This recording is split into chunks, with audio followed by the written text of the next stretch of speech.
Niin, nyt lähti nauhoituskin päälle, just. Hyvä. Eli mä teen nyt sillä, että mä jaan tätä näyttöä, ja, ja teillähän on siellä sitten, pitäisi tulla näkyviin kaikki se, mä näitä näytöltä jaan, ja teillä on siellä myöskin se sätti yhä käytössä, ja pystytte mikkiänikin säätämään, pitäisi ainakin pystyä. Eli katsotaan, onnistuuko tämä homma. Eli nyt mä laitoin näytönjaon päälle, ja teidän pitäisi nähdä sitten suurin piirtein se, mitä täältä mun näytöltäni nyt rupeaa näkyy. Ja sinne oikeaan alakulmaan varmaankin tuli joo, Ari laittoi, että näkyy. Siellä te näette semmoisen palkin, missä on semmoinen puhekupla, niin sieltä näette sättinne. Sitten siinä on se osallistujalista, saa siitä näkyviin, ketä siinä on. Niin sitten siellä on se mikrofonin säätökin, mistä voi mikin avata sitten. Ja sättiä voi pitää siinä sillä, että aina voi heittää sättiin kommenttia siinä matkan varrella. Tämä esityshän nyt tietenkin, mikä tässä tulee, niin tämä löytyy sitten täältä Oppiminen online näistä verkkosessioista, mistä tämä linkkikin löytyy. Ja mä laitoin nämä diat tuohon jo sillain niin kuin näkyville, että halutessaan niitä voi täältäkin käydä jo nyt tässä tällainen niin kuin kelailemassa, mutta tarkoitus mun on kuitenkin tästä näyttää näitä nyt tästä näytöltä. Eli siitä jaetultakin näytöltä niitä sitten näkee. Tehän pystytte sieltä periaatteessa vaihtamaan aina ikkunaa sillä, että te pystytte kokeileenkin toisessa ikkunassa ja toisessa ikkunassa pitää sitä jaettua näyttöä päällä. Ja tosiaan tämmöinen henkilökohtainen oppimisympäristö tai oppimisverkosto, englanniksi Personal Learning Environment eli PLE ja Personal Learning Network eli PLN, mutta aika useasti voidaan ajatella, että e-portfolio, perinteinen portfolio tai tämmöinen verkkoportfolio on aika lähellä tätä ajattelua. Voisi ehkä sanoa sillä että tämä PLE-maailma on ehkä lähtenyt just näiden somevälineiden maailman kautta niin kuin tullut liikkeelle, että semmoinen termi on tullut ehkä sitä kautta justiin, jos on ollut vähän tämmöinen teknisluonteinen lähestymistapa siihen, että minkälaisia kaikenlaisia verkkotyövälineitä voidaan käyttää tämmöisen oman portfolion ikään kuin koostamiseen. Ja tähän liittyy se semmoinen niin kuin, tämmöinen PLE-merkkikin, mitä voi hakea, ja ne kriteerit on semmoisia, että voi niin kuin kuvata jonkun olemassa olevan tai suunnitteilla olevan tämmöisen PLE-ympäristön tai jonkun verkostonsa, esimerkiksi vaikka jonain Poplet-kuvaajana tai Google-dokumenttina ja jakaa siihen merkkiin. Tai sitten jos teillä on joku tämmöinen ikään kuin PLE-ympäristö jo olemassa, niin voihan semmoisenkin liittää, vaikka jonkin blogien avulla rakennettu joku tämän tyyppinen, mistä löytyy, on lähdetty koostamaan tämmöistä omaa henkilökohtaista tai ympäristöä. Tai sitten voitte kuvata sen haluatessanne, että minkälaisen PLEn opiskelijanne voisi toteuttaa. Että eteenpäissähän näitä portfolioita ja PLE-ympäristöjä niin kuin opetuksessa se lähtee siitä liikkeelle, että opettajat niin kuin ohjaa opiskelijoita rakentamaan tämän tyyppisiä juttuja.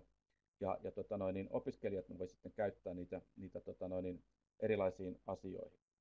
Eli tämän tyyppinen on se, niin kuin se merkin kriteerit, ja mä ajattelin, että edettäisiin suurin piirtein sillä tavalla, että mä vähän kerron tässä, että mitä tämä tarkoittaa. Sitten siinä on pari semmoista niin kuin tämmöistä padlettia, mihinkä voitte kirjailla ajatuksia, että mitä hyötyä ja mitä tästä voisi huomioida.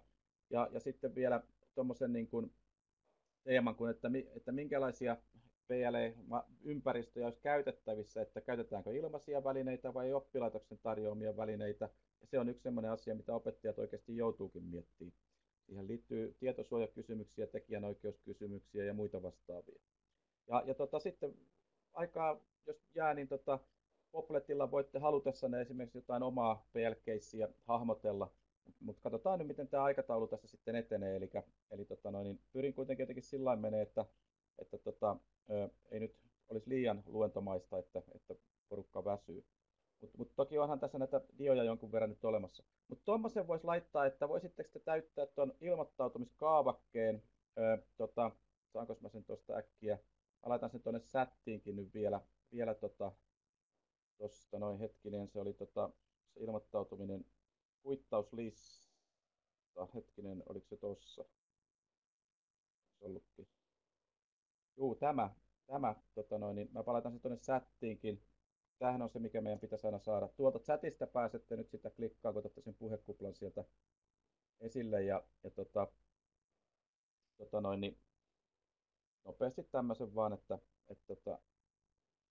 se on se oikein. Juu, se on sinne raportointia varten. Juu. Tota, tässä kuittaalkaa tuommoista, niin saadaan sitten niitä osallistujalistojakin sinne sitä myöten päivitettyä. Okei, Merja sieltä kirjoittaa, saiko chattia sieltä näkyviin? Joo, no okei, mä olettaisin, että kyllä toi varmaan lähtee toimii. Tota, Tässä on oikeastaan se määrittely suurin piirtein. Sitä nyt on monen tyyppisiä määritelmiä, mutta nämä on niitä keskeisiä asioita. Ensinnäkin tämä oppimisympäristö kannattaa ymmärtää aika laajasti ja yleisesti tämmöisenä avoimena oppimisympäristönä. Eli se on vähän semmoinen ajatus, että se kulkee aina mukana, kulkee missä vaan, niin se on käytettävissä ja on erilaisia verkkopalveluja, joita voi niin kuin, tavallaan käyttää tällä niin kuin, oman oppimisensa niin kuin tukena. Ja sitten kun meillä on näitä mobiililaitteitakin käytössä, niin sitten niitä voi päivittää niitä omia sisältöjään niin kuin vaikka jollain tableteilla tai kännyköillä aika helposti. Niin perusajatuksihan tässä on se, että tavallaan oppija voi niin kuin itse asettaa ne omat oppimistavoitteensa ja sitten hallita sitä sisältöä ja prosessia sitten kommunikoida muiden kanssa aina niin kuin omista lähtökohdista. Tämä voi olla tämmöinen niin kuin formaalin opetuksen ympäristö, jossa opiskelija itse päättää, että mitä sisältöjä hän kellekin jakaa ja näyttää. Ja tietenkin lähikäsitteitä on tämmöisiä, niin kuin tämä Personal Learning Network, esimerkiksi Facebook-ryhmä, joka toimii jonkun esimerkiksi oman blogin tukena, sitten alkaa muodostaa semmoista oppimisverkostoa. Tuo e-portfolio on kanssa semmoinen, niin kuin ehkä, tai portfolio sinänsä on vähän vanhempi käsite, mutta että PLE niin kuin käsitteenä on laajempi. Eli yleensä tämmöinen e-portfolio voi niin kuin sisältyä tämmöiseen henkilökohtaiseen oppimisympäristöön ja se voidaan toteuttaa se portfolio sitten itse valitsemilla tavoilla, tai riippuu siitä, että mitä välineitä käytetään. Mutta tämä PLE on semmoinen niin kuin laajempi käsite. Ja sen verranhan siitä voisi sanoa, että meillähän on tämmöinen Suomi-tulevaisuus. Tämä on edellisen hallituksen tai parin vuoden takaa tämmöinen visio-ohjelma. Täällähän on näitä tämmöisiä niin kuin visioita tulevaisuuden työelämästä ja täällä on tämmöinenkin laitettu elämänhallinta verkossa. Eli täällä puhutaan tämmöistä, että vuonna 2030 70% kansalaisista on ottanut tämmöisen oman elämän portfolion käyttöön, joka on sitten internetissä tallennettu ja toimii tämmöisenä elämänhallinnan apuna. Tämä nyt on sitten visio ja sitä voi sitten jokainen meistä pohtia, että mitä se sitten tarkoittaa tuleeko näin käymään, mutta täällä käytetään tämmöistä termiä kuin oman elämän portfolio. Tähän on niin kuin paljon tämmöisiä niin kuin ikään kuin poliittisiakin paineita, paineita, mutta kuitenkin semmoisia niin kuin lähtökohtia, että miten tätä tavallaan pyritään viemään. Ja pohjimmiltaan kysymys on ihan tämmöisestä yksinkertaisesta asiasta, että meillä on erilaisia sosiaalisen median välineitä esimerkiksi käytettävissä, jota ihmiset voi joiden avulla voidaan rakentaa tämmöinen oma henkilökohtainen niin kuin, verkkoympäristö, ne voi seurata sitten eri koulutusasteelta toiseen, työpaikasta toiseen ja voi toimia sitten ammatillisen kasvun ja tämmöisen niin kuin elinikäisen oppimisen tukena monella tavalla. Ja se, että minkä tyyppisillä välineillä sitä sitten rakennetaan ja minkä tyyppiset, niin miten sitä kannattaa lähteä viemään, niin siinä on sitten tietenkin opettajillakin pohdittavaa, koska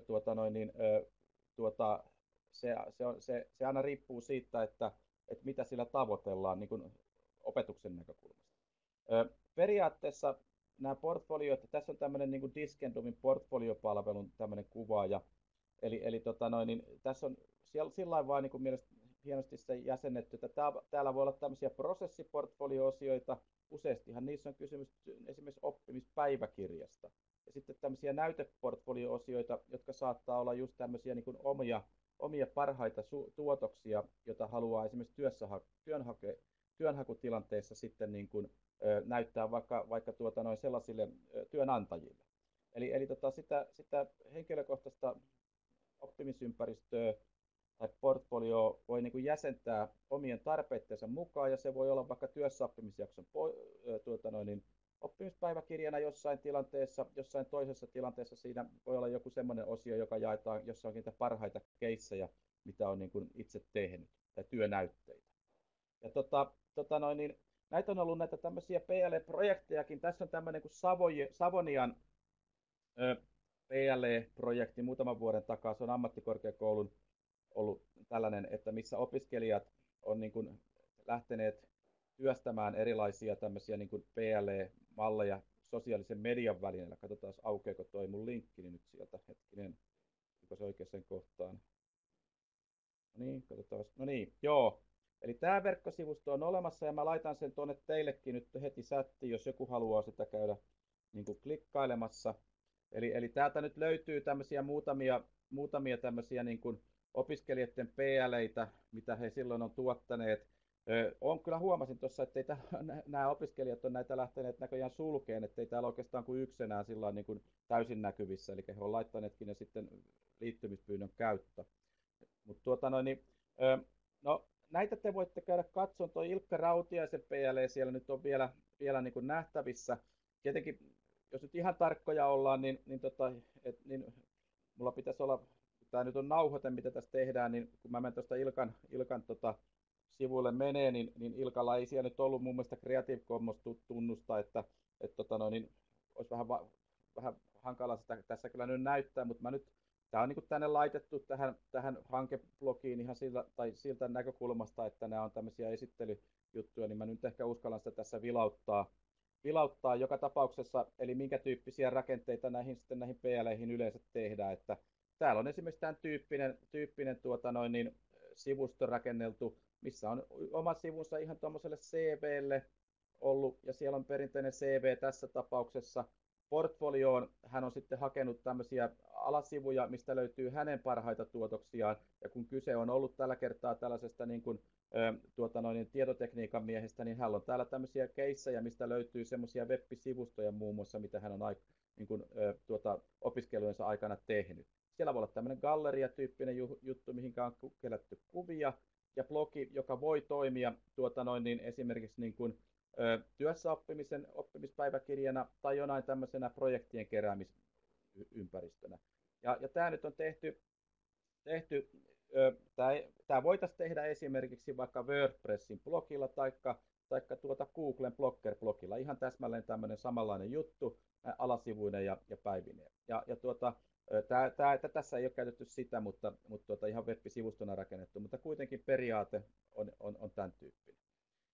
Onko tämä semmoinen, jos haluatte tätä kokeilla, käydä katsomassa, niin mä heitän sen linkinkin tonne, niin tässä sen tavallaan hahmottaa, että mitä se sitten tarkoittaa semmoinen niin kuin, henkilökohtainen oppimisympäristö. Ja tähän hän sitten liittää mitä haluaa ja jakaa ne sivustot, kelle haluaa, jos haluaa. Ja jättää julkisiksi ne, mitä haluaa. Eli se tässä on se perusidea. Niin mä näytän tuosta pari muutakin keissiä. Eli tässä oli siis ajatuksena nimenomaan se, että oli käytetty putosinko mä tuolta, niin tullaan takaisin. Eli oli käytetty näitä ilmaisvälineitä, mitä sosiaalinen media tarjoaa, ja opiskelija voi niiden pohjalta lähteä rakentamaan niin kuin tavallaan niitä omia lähtökohtiaan. Nythän tämä kiltakoulumalli, mitä tässä Oppiminen online-jutussakin on sillä lailla esitelty, ja osalle teistä se on varmaan tuttukin, ainakin jossain määrässä, tai tiedänkin, että on, niin tässä kiltakoulumallissahan on kanssa sama eräänlainen niin kuin idea. Ihan se Merja siinä putoilee koko aika, mutta katsotaan tuleeko takaisin taas. Eli esimerkiksi tuolta Keikkailuekstrasta pääsette, tämä on niin kuin opiskelijoille suunnattu tämmöinen palvelu, eli opiskelijat itse tavallaan pystyy valita omat välineensä tämmöiseen niin kuin oman osaamisensa dokumentointiin opiskelun aikana, eli keikkailukirjaa. Se keikkailukirja on sitten semmoinen niin kuin jonkinlainen portfolio tai henkilökohtaisen oppimisympäristön niin kuin itu, mikä siinä on ajatuksena luoda. Ja jos mä nyt tuosta klikkaan, niin tämä on aika hyvä tämä Keikkailuekstra, eli kiltakouluverkoston, senkin linkin mä laitan teille nyt tuohon näkyviin. Eli tämmöinen keikkailu extra. Eli täältä löytyy näitä erilaisia työvälineitä, joiden avulla opiskelijat voisivat niin rakentella tämmöistä niin omaa keikkailukirjaa. Tässä on tämmöinen lyhyt ohje vaan, että pidetään oppimisesta tämmöistä päiväkirjaa ja perusteemoja, mitä opintojen aikana kulkee, on tietenkin tämmöiset niin kuin itsensä johtamiseen liittyvät asiat ja yrittäjyyteen liittyvät asiat, eli ne on niitä semmoisia tärkeitä asioita, jotka kulkee koko opintojen ajan. Ja sitten siitä voi niin kuin rakennella sellaista niin kuin keikkailukirjaa, johon sitten voidaan näissä opinnoissa tavalla tai toisella palata eri kohdissa. Muun muassa työssäoppimisjaksolla siellä voi olla vaikka työssäoppimisen päiväkirja, niin sitten siellä voi olla jotain portfolio-osioita, jota voidaan sitten käyttää eri lailla niin kuin, opiskelijoiden tukena. Ja sieltä löytyy semmoisia hyviä työvälineohjeita opiskelijoille, että minkä tyyppisiä välineitä voi käyttää tämän keikkailukirjan koostamiseen. Ja niin jos tämä ei ole tämä keikkailuekstra teille tuttu, niin tähän kannattaa tutustua, koska täältä löytyy semmoisia ohjeita, mitä te voitte opiskelijoille jakaa ja mitä voitte itsekin käyttää. Ja esimerkiksi toi blokkerihan on aika semmoinen tyypillinen tapa rakentaa näitä se on just blogi eli tämmöinen just soveltuva tämmöinen niin päiväkirjajuttu. Ja täältä löytyy aika hyviä keissejä, eli tämänkin mä laitan nyt, ja te voisitte tätä linkkiä ehkä vähän klikatakin, eli käydä jotakin näistä blogeista katsomassa. Tuossa on esimerkiksi tuommoinen kuin Simo Helan oppimisprosesseja, pääset seurailemaan täältä. Se on blogina toteutettu tämmöinen niin kuin, portfoliotyyppinen juttu, mihin hän voi kerätä opinnoistaan tämmöisiä parhaita keissejä, mitä on tekemässä. Sitten täällä on tietenkin tätä visualistien Salon ammattioppilaitoksesta vähän oikeinkin hienoja, tietenkin ne sisältää paljon kuvallista aineistoa. Ja tuossa on ihan selkeästi semmoinen niin kuin työssäoppimispäiväkirja blogilla toteutettu tuolta Pintakillasta. Eli täältä löytyy näitä keissejä, niin näistä klikkailemalla pääsette suoraan niihin blogeihin kiinni.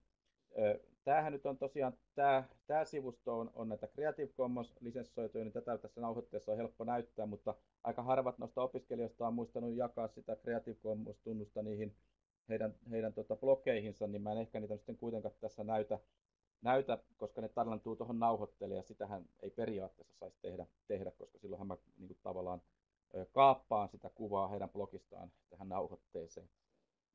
Mutta näitä linkkejä kautta te voitte itse käydä niitä kokeilla. Kokeilkaa nyt vähän ainakin jotain noista blogeista katsoo.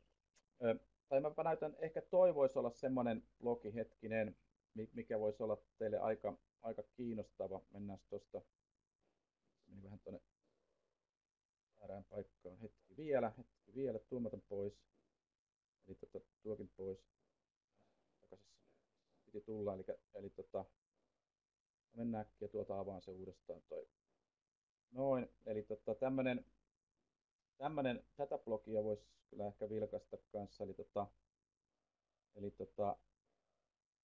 eli mä laitoin sen tohon, niin tossa on tommonen kuin Vaaposalo Blogspotti, eli tässä on käytetty nämä linkit teillä täällä jää, että pääsette myöhemmin niitä katselemaan, mutta tässä on käytetty tätä Ting-linkkiä, niin kuin, jonka tiedän, että se joillekin teistä on ainakin tuttu, muun muassa tuolle Arille. Eli tämä on otettu tämmöinen Ting-link-kuva, ja sitten opiskelija voi tänne tehdä tämmöisiä kuumia pisteitä, jotka liittyy työssäoppimisprosessiin, ja sitten tietyssä vaiheessa siellä saattaakin olla pisteistä aueta hänen oma bloginsa. Täällä on tämmöinen lillijulia.blogspot.fi, ja sinne on ruvettu rakentamaan sitä henkilökohtaista oppimisympäristöä blogityyppisesti. Sieltä löytyy yhdeltä välilehdeltä työssäoppimisen päiväkirjaa, sitten löytyy semmoista yleistä portfoliotyyppistä, missä on omia parhaita työnäytteitä ja tämän tyyppistä. Ja mä laitan tämän linkin teille nyt, niin tästä te pääsette kiinni tuohon ja käykää sitä ainakin vähän vilkaisemassa kyseistä linkkiä ja klikakkaa vaikka täältä auki tämä Blogspot-blogi ja tarkastelkaa sitä hieman. Ari tuo kirjoittaakin justiinsa. Joo, sulla oli, tätä ajatteli parasta ensi syksynä työssäoppimisen hahmottamiseksi. Joo, eli ilmeisesti olette virittämässä just jotain tämän tyyppistä opiskelijoiden kanssa. Ja tässä tämä Tinglink-kuva nyt toimii tämmöisenä yhtenä kokoavana juttuna, mistä pääsee sen blogin eri vaiheisiin. Joo, ei kannata heti lähteä ihan näin pitkälle menee, mutta ja juuri näinhän se onkin. Ja yksi blogihan se on, mistä kannattaa useimmiten lähteä liikkeelle. Että ei muuta kuin yhden blogin tekee ja sitten se alkaa kehittyä pikkuhiljaa. Sinne voi rakentaa välilehtiä ja sitten voi rakentaa lisää blogeja tarvittaessa. Niin sitten opiskelija tietenkin itse päättää, että kellekähän mitäkin osioita näyttää vai näyttääkö. Ja jättääkö se julkiseksi ollenkaan yhtään mitään. Sehän tässä on se perusidea, että tämä on niin kuin opiskelijan itsensä niin kuin hallitsema prosessi. No,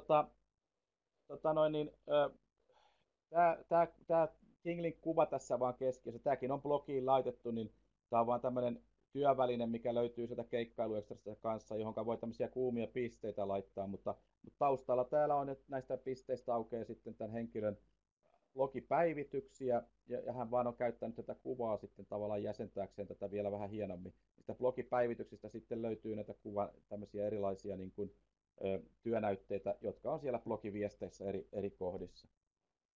Ja tämän avullahan pystyy tämmöistä tosiaan rakentamaan aika kätevästi näitä tällaisia niin kuin, omia oppimispäiväkirjoja ja portfolioita, jotka sitten jää opintojen jälkeen myös käyttöön. Niin toivottavasti kävitte vähän testaamassa noita linkkejä, että teille muodostui jonkinnäköistä käsitystä. Mä ajattelin, että voitaisiin kokeilla tämmöistä äkkiä tässä seuraavaksi, että kirjataan pari ajatusta, että mitä hyötyä tästä voisi olla, ja käytetään tuota Padlettia. Jos se ei ole tuttu teille, niin tulee tutuksi, ja voitte sitä ehkä itsekin käyttää jatkossa. Eli mä menen tosta taas näitä keissejä täällä sitten löytyy kyllä jatkossa, mutta tämmöistä. Mä ajattelin, että voisitte vähän laittaa pari ajatusta, mitä hyötyä tästä niin kuin voi olla tästä henkilökohtaisesta oppimisympäristöstä, tai sitten niin kuin, millä nimellä sitä nyt kutsutaankin, portfoliotyyppisestä ratkaisusta tai keikkailukirjasta, niin opiskelijoille, toisaalta myös opettajille, ja sitten näille työelämäyhteistyökumppanille, vaikka työpaikkaohjaajille tai työnantajille kautta muita tahoille. Tässä olisi tämmöinen linkki. Tässä on käytetty tätä ilmaisohjelmaa nimeltä Padlet. Tämähän on erittäin yksinkertainen juttu. Te teette vaan Padlet-tunnuksen tai kirjaudutte sinne vaikka joo, mä laitan sen linkin justiinsa. Eli se tulee tuosta. Hetkö vaan. Toivottavasti tulee ainakin. Linkki, niin meneekö se jo oikeaan kohtaan? Vähän hitaasti kyllä ne aukeaa tämän Google Dockerin kautta. No niin. Eli tuossa on se linkki, ja tämä Padlettihän on semmoinen, että sinne voi kirjautua vaikka Google-tunnuksella tai Facebook-tunnuksella, ja sitten painaa plussaa, ja siitä tulee automaattisesti Padlet, ja sitten vaan linkki jakoon, ja kaikki pääsee siihen heti oletuksena kirjoittaa siihen samalle seinälle. Ja nyt jos te tuutte tänne, niin klikakkaa jossain kohtaa, kaksoisklikkaa vaan hiirellä ja kirjoittaa tuohon ensimmäisen ajatuksensa, että mihin sitä PL:tä voisi opiskelija hyödyntää. No niin, mihinkähän, no niin, näin, ja sitten klikkaa. Ja Arihan laittoikin sinne jo jotain. Ja, ja näitä pystyy sitten siirtelemään näitä valikoita paikasta toiseen. Ja mä ajattelin, että opiskelijalle, opettajalle, työelämäkumppaneille ja muille tahoille, niin laittakaa pari ideaa, että mihinkä niitä, ja sitten siirtäkää johonkin kohtaan. Eli näitä voi itse sitten siirrellä näitä valikoita, ja voi tuhotakin aika yksinkertaisesti poistamalla tuosta noin sitten, jos ei ole tyytyväinen. Niin tämä on tämmöinen hyvä ideariihityökalu, joka soveltuu tämmöisiin pienimuotoisiin nopeisiin juttuihin. Mahdatteko päästä sitä tekemään? Kun kaksoisklikkaatte vaan jossain, Ari ainakin pääsi heti. Flashinta toki vaatii, että toivottavasti teillä on flashit selaimessa kunnossa, että kaksoisklikkaus ja kirjoitatte jotain. Kokeilkaa ainakin, että pääseekö Merja ja Satut siihen kokeileen siihen kirjoitukseen. No niin, Arilta rupesi tulee jo paljonkin tekstiä. No, mitäs Satut tai Merja? Se aktivoi kyllä. No.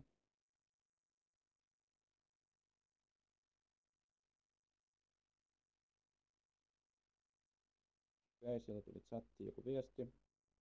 Okei, Satu, ei mitään kiirettä. Ei mitään kiirettä.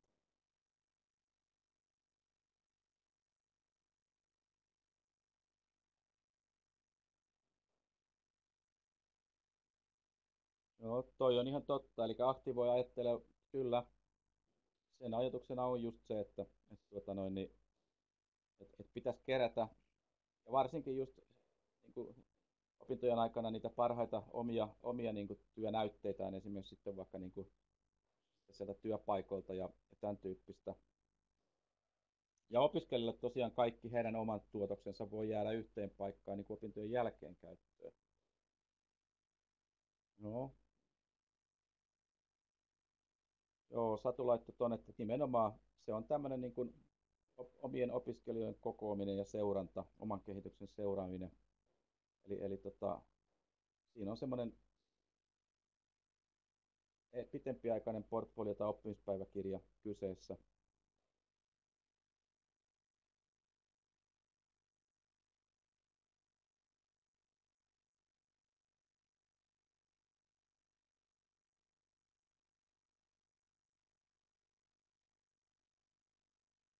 Tuleeko aatoksia lisää?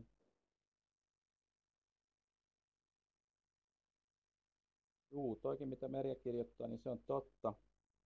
Eli opettaja voi antaa vaan niin eli opiskelija tuottaa sisältöjä ja opiskelija tekee työtä, opettajalla on niin kuin se ohjaajan rooli.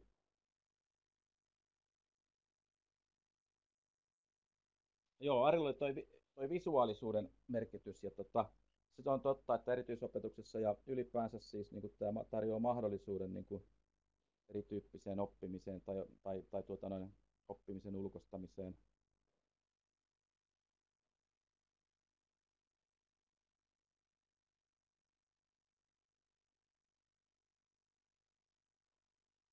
Toivottavasti mulla on muuten nauhoitteet täällä päällä kai. Pane jo. No,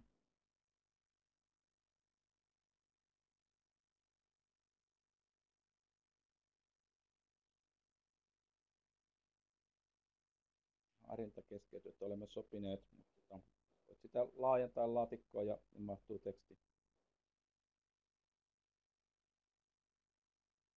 Tehän pääsette aina itse omaan laatikkoa siirtelemään, mutta ette muiden laatikoita. Mun tosin pitäisi pystyä kyllä, mutta nyt mä en ole kirjautunut sisälle. Mäkään en pääse siirtelemään teidän laatikoita nyt.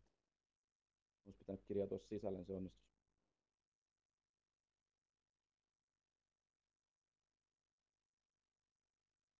Joo, se on ihan selvä juttu tosiaan, että jos näitä lähtee työstään, ei kyllä kannata laittaa kaikkia välineitä. Et kaikkein yleensä se helpoin ratkaisu on, että blogi otetaan niin aluksi käyttöön ja sitä lähdetään työstämään.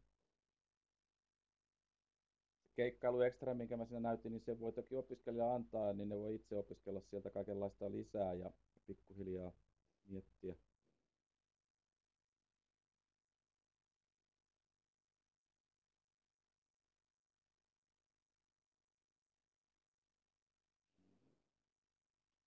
Tuleeko vielä, joo, toi osaamisen osoittaminen ö, ja aiemmin hankitun osaamisen osoittaminen ja tunnistaminen on tietenkin ihan selkeä semmoinen juttu ja sitten työnhakutilanteissa kanssa, joka sitten niin kuin voi olla näissä formaaleissa opinnoissa sitten etuna, kun sitä on niin kuin lähdetty kehittämään.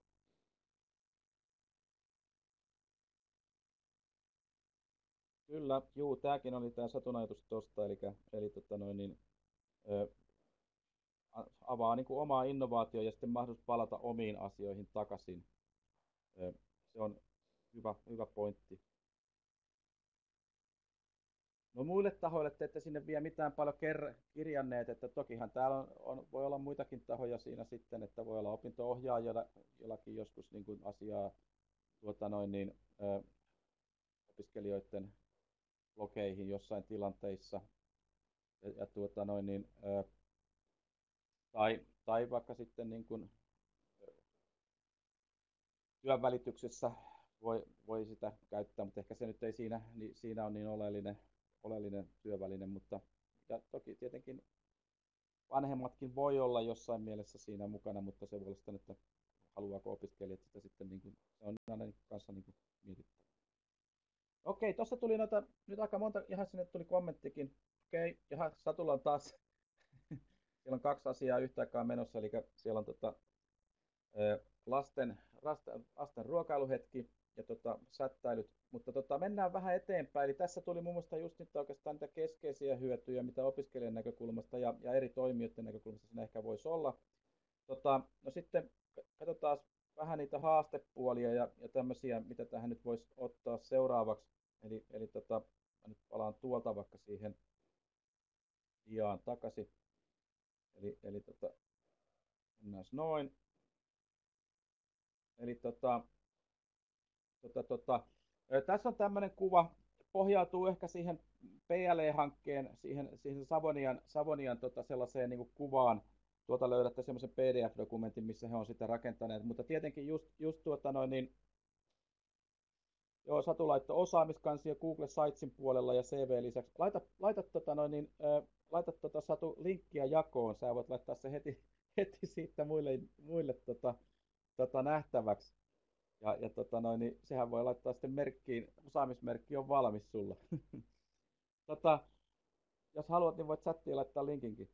Eli näähän on niitä tosiaan tämmöisiä niin kuin lähtökohtia, että siellä on se työnhakutilanne ja siellä voi olla niitä oman osaamisen näkyväksi tekemisen elementtejä. Ja sitten jotenkin tämä ahotointi eri lavalla taikka henkilökohtaistaminen, riippuu millä koulutusasteella nyt mennään tai mitä nimiä käytetään, ja missä voi sitten kerätä niitä, tai niin kuin AHO-tilanteissa ehkä niin kuin osoittaa, mitä osaa, jos sinne on sen tyyppisiä asioita kertynyt.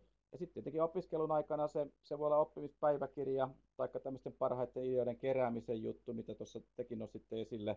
Mutta siellähän voidaan myös käyttää myös ohjauksen välineenä tarvittaessa, että siellä voi olla vertaispalautetta tai ohjaajien palautetta, jopa arviointia voi ajatella jossain määrin sen kautta.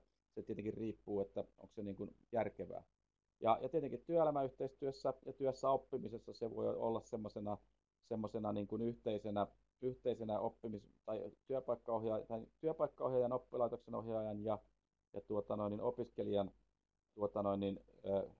kohtauspaikka tarvittaessa. Toki ei se mikään yksinkertainen juttu ole saada kaikkia välttämättä sinne osallistuun, että enemmän se on sitten sen opiskelijan prosessi, mutta ainakin hän voi tarvittaessa sitä näyttää muille ohjaajille. Että jos työpaikkaohjaajakin niin kun lähdetään niin kun velvoittamaan, että pitäisi siellä jotenkin kommentoida muuta, niin sinne häkkiä tulee semmoinen ikävä sivumaku, eikä he välttämättä ole sinne niin kovin innostuneita tulee mukaan. Mutta niitähän noi perusedut siinä on, ja mitä tekin siihen nyt mun mielestä oikeastaan noita asioita toitte. Näinhän sitä voidaan ajatella, että meillä on täällä tämmöistä formaalia oppimista tukevaa, esimerkiksi vaikka justiinsa Moodle-verkko-oppimisympäristönä, jossa voi olla opintojaksoja ja enemmän sitä arviointia ja palautetta ehkä sitten opintojaksoilla. Ja sitten tämä opiskelijan PLE tulee siihen niin kuin rinnalle opiskelijan näkökulmasta tietenkin keskiöön. Ja se on ehkä varsinkin just tämmöinen non-formaali oppiminen ja informaali oppiminen, mutta miksei myöskin formaali oppiminen, se kerää niitä vähän kaikkia yhteen, ja siihen voi sitten niin kuin hän oman halunsa mukaan voi sitten niin kuin liittää muita tahoja mukaan siihen tai sidosryhmiä, ja toisaalta linkittää siihen erilaisia elementtejä sitten netistä tarpeen mukaan. Tietenkin meillä on sitten olemassa näitä oppilaitoksenkin tarjoamia palveluita, niin kuin esimerkiksi kyvyt.fi, taikka tämä Microsoftin O365, ja mä vähän ajan päästä niistäkin puhun, että millä tavalla ne siihen sitten soveltuu. Eli sitten ne on niin oppilaitoksen tuottamia palveluita, joita opiskelijat voi käyttää näiden ilmaisvälineiden sijasta. Mutta sitä voi aina vähän miettiä, että mitä ne opiskelijat haluaa siinä asiassa. Tuossa on nyt vain yksi tuommoinen kuva, tämä liittyy tuohon yhteen omiin opintoihin. Tuossa mietittiin parin, että mitä se voisi tarkoittaa vaikka tämmöisen oppisopimusopiskelijan käytäntöyhteistyö Lave Wenger näkökulmasta, että se opiskelijan PLE, niin siinä on erilaisia toimijoita ja muun muassa se oppisopimustoimiston koulutustarkastaja, joka sitä opiskelijan prosessia aikuisopiskelijalla ohjaa, niin on siinä aika oleellinen taho, joka voisi olla siinä PLE:ssä yhtenä toimijana miettimisessä. Mutta tietenkin siinä sitten on omat haasteensa, koska se on nimenomaan se opiskelija, joka jakaa ne oikeudet ja muistaako se kaikille jakaa ne oikeudet ja mistä ne sitten ne kaikki eri opiskelijoiden aineistot löytyy niiden ohjaajien näkökulmasta, niin siinä sitten tuleekin jo vähän pohtimista helposti. Tota, no ja tietenkin se nyt riippuu, että millä tavalla se ohjaus tapahtuu. Jos se tapahtuu verkossa, niin silloin se on haastavampaa, mutta silloin jos se tapahtuu lähitilanteessa, niin silloinhan riittää, että opiskelija vaikka avaa näytöltä oman tämmöisen niin kuin ympäristönsä, jota sitten siinä voidaan tarkastella niiden henkilöiden kesken. Mä ajattelin, että tässä voisi nyt justiinsa niin kuin ottaa muutamia ajatuksia, että mitä teillä tulee niin kuin niistä haasteista mieleen. Eli niin tuossa olisi mulla toinen Padletti, ja mä laitan tämänkin tuleen, ja kirjakkaa sinne joitakin semmoisia ajatuksia, että mitkä teidän mielestä on sitten tavallaan keskeisiä haasteita eri toimijoiden näkökulmasta, jos näitä PL:tä lähdetään työstämään. Ja mä laitan ton linkin nyt tosta, tulee noin. Eli pääsettekö tähän mukaan? Onhan tää Padletti teille muuten tuttu väline. Ja siinä on tullut Ari on 2 kertaan kirjautunut, no ei haittaa. Eli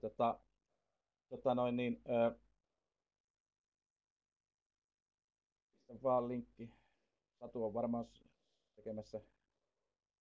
No.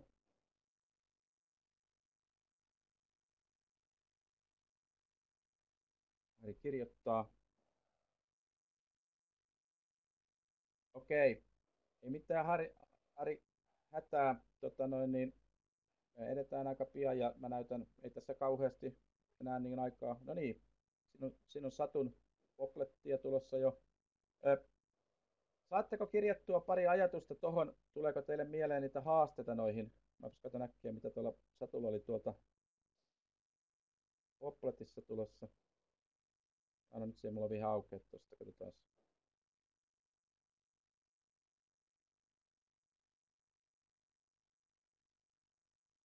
Okei. Nyt ei taida haasteta. Okei, katsotaan tuosta. Satu heitti sen sijaan poplettikuvaajansa sieltä. Mitä se näyttää? Onko se jaettu? Onko se jaettu?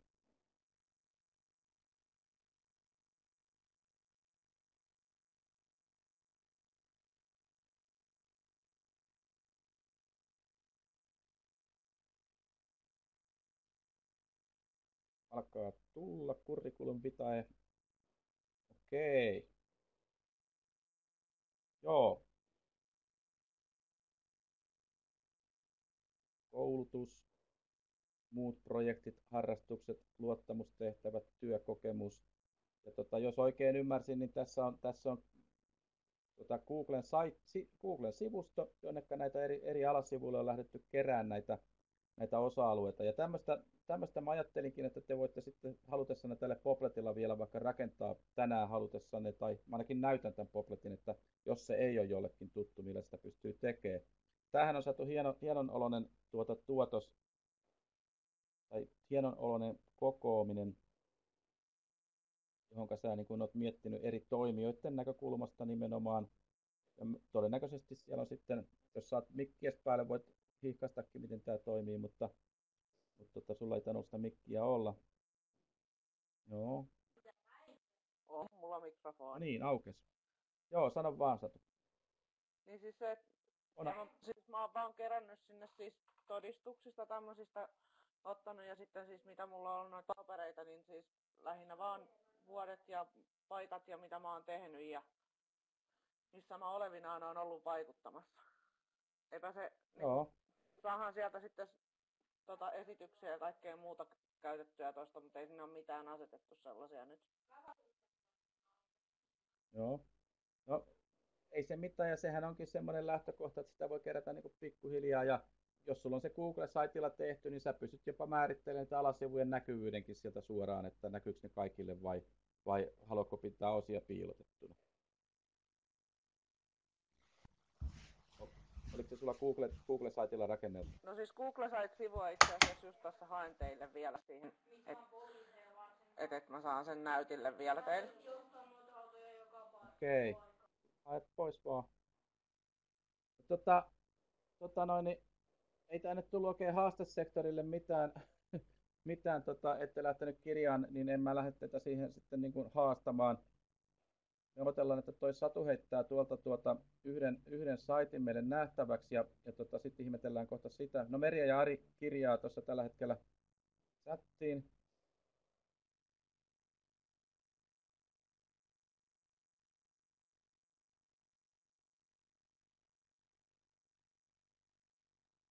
Kirjakkaa rauhassa.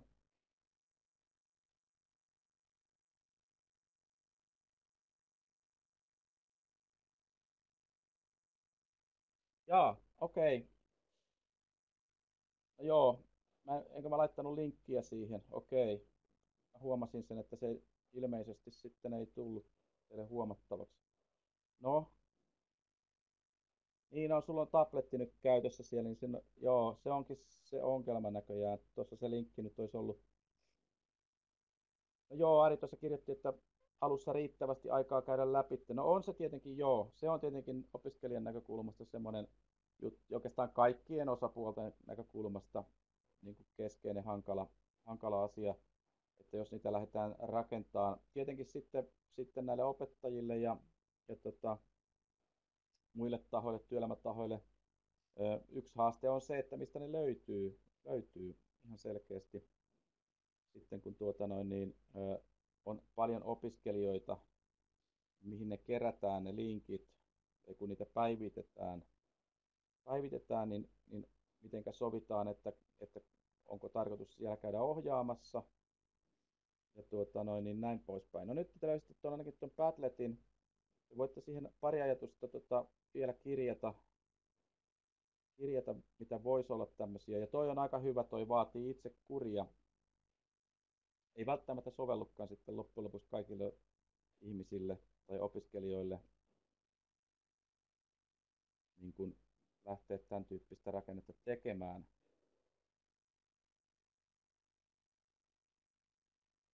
No. Tuleeko muita kommentteja tai ajatuksia vielä?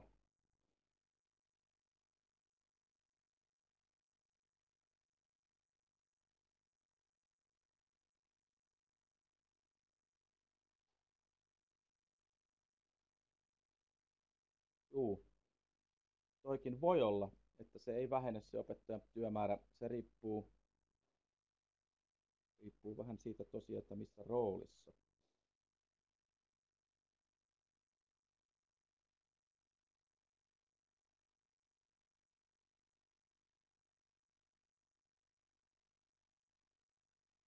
Juu, toi on ihan totta munkin mielestä, Merja, mitä sä tuohon laitoit. Eli se saattaa olla opettajalle haastavampi kuin ennen. Jo ainakin siinä tapauksessa, että oletetaan, että opettajien pitäisi ohjata sen blogin kautta koko aika. Ja varsinkin, mikäli siellä blogissa pitäisi niin kuin käydä kommentoimassa koko aika ohjauksen näkökulmasta, niin silloinhan se alkaa tuottaa niin kuin nopeasti lisää työtä, eikä helpotakaan asioita, kun on paljon opiskelijoiden blogeja olemassa esimerkiksi. Mutta sekin on semmoinen asia, että se pitää aina miettiä, että onko sen opettajan tarpeellista tai jollain tapaa niin kuin merkityksellistä sen opiskelijan näkökulmasta, että se opettaja siellä kommentoi, koska kyllähän sitä voidaan käsitellä sitä niin kuin lähiopetustilanteissakin niitä blogeja tarvittaessa, jos se opiskelija työstää niitä oman oppimisensa tueksi ja sitten kun on vaikka joku lähiopetustilanne, esittelee koko porukalle niitä asioita, tai sitten kun käydään siellä työpaikalla, niin siinä tilanteessa sen avulla voidaan niin kuin yhdessä työpaikkaohjaajan kanssa jutella, mitä sinne blogiin on kertynyt. Niin silloin se voi olla niin kuin sen normaalin työn rinnalla ihan normaalisti siellä tapahtuu. Mutta se on justiinsa toi hankala, että jos opiskelijalle sanotaan, että sinne laitatte ja sinne rupeaa sitten opettajat kommentoimaan, niin silloin opettajat äkkiä työllistää itsensä niin kuin liikaakin, ja se voi ollakin niin kuin aika hankala juttu, tai on hankala juttu sitten siinä kohtaa helposti. Tietenkin jos se on niin selkeä ohjauksen väline, vaikka opiskelija jossain KV-vaihdossa tai jotain, niin mulla oli siellä yksi semmoinen oppimispäiväkirja KV-vaihdossa ollut Fuengiroolassa Espanjassa, niin sehän on hyvin kyllä Suomessakin pitänyt niin kuin ohjaajan kartalla, mutta tietenkin se ohjaaja on käynyt siellä muutamia kertoja kommentoimassa, mutta hyvin lyhyesti, että hyvin näkyy sujuva ja jatka samaan tahtiin ja jos tulee asiaa, niin ota yhteyttä, että on ollut niin kuin jollain Skypellä tavoitettavissa eikä tiettynä päivänä kellonaikaan esimerkiksi. Silloin se minimoi sitä ohjausta sen opettajan näkökulmasta silloin, ettei sitä tule liian raskasta. Joo, Ari heitti tuonne, että haastavampi, ehkä myöskin mielenkiintoisempi. Näin se on, näin se on. Joo, Satulla on tämä motivointipointti täällä. Eli joo.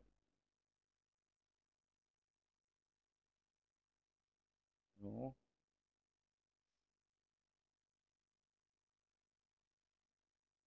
Joo, tämä somen aika, se saattaa olla monille jo heti, että okei, siihen käytetään jotain välineitä ja sitten kaikenlaisia välineitä. Ja siinä menee heti jo sekaisin. Ja varsinkin sitten, jos sille työelämäkumppanille sanotaan, että sinne pitää sitten kirjoittaa jotain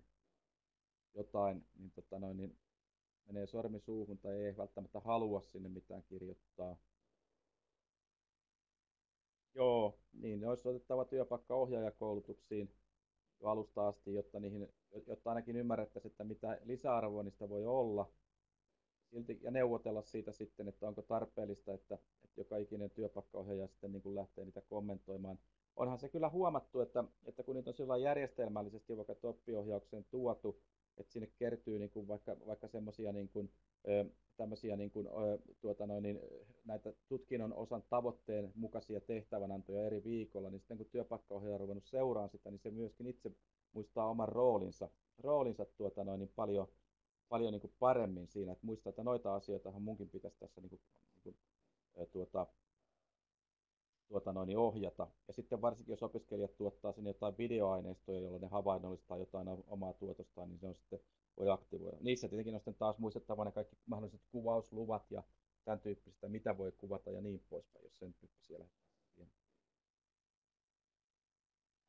Okei, mutta mun mielestä tuossa tuli teiltä nyt aika hyvin just nämä keskeiset asiat, eli lisääkö se vaan niin kuin näiden muiden työtä ja mistä ne löytyy ne blogit ja PLEt ja sitten, että onko sillä opiskelijalla semmoista omaa itsekuria.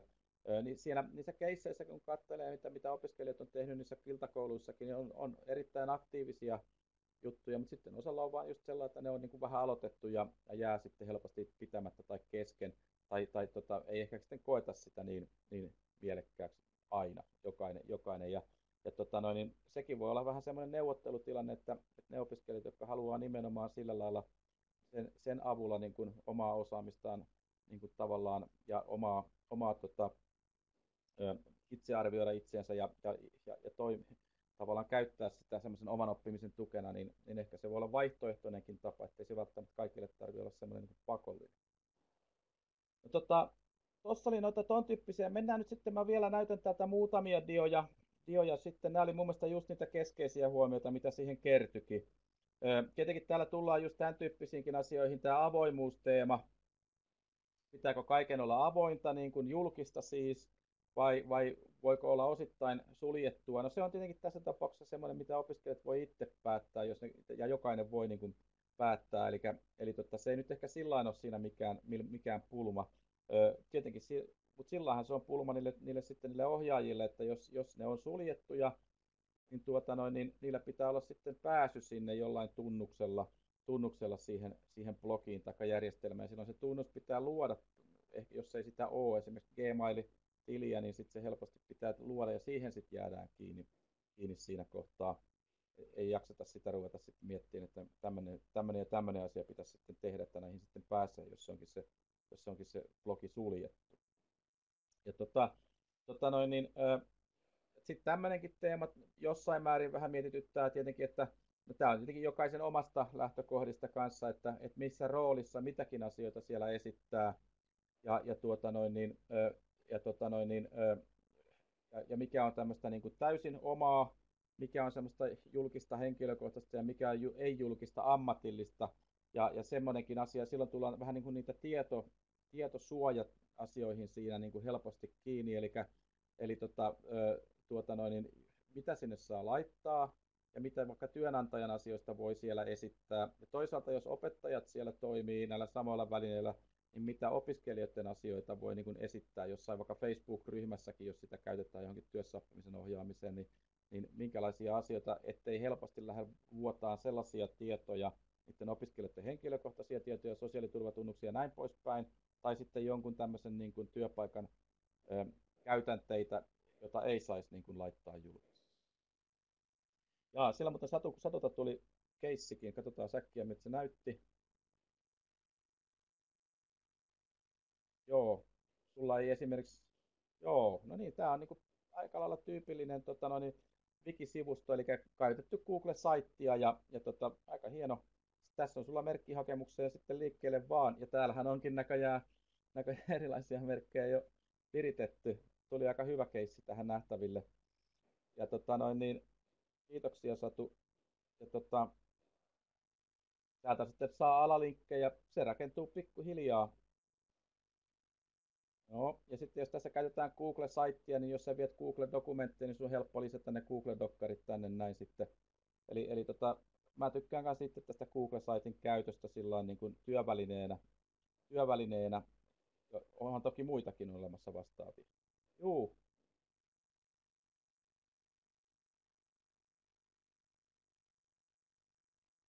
Niin, okei, sulla on tällä laitettu tämä URLiin jaettu vain sen kautta. Joo, okei, toi on yksi tapa.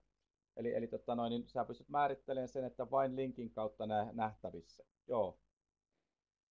Tietenkin nämä alasivut, sä pystyt vielä erikseen laittaa niihin määritteleen oikeudet, vaikka se onkin tässä saitissa pikkusen hankala se työväline, mutta on se mahdollista, jos haluaa tehdä, että jotkut näistä ei sitten aukeakaan muuta kuin jollain tunnuksella erikseen, ja tämä pääsivu on niin kuin julkinen.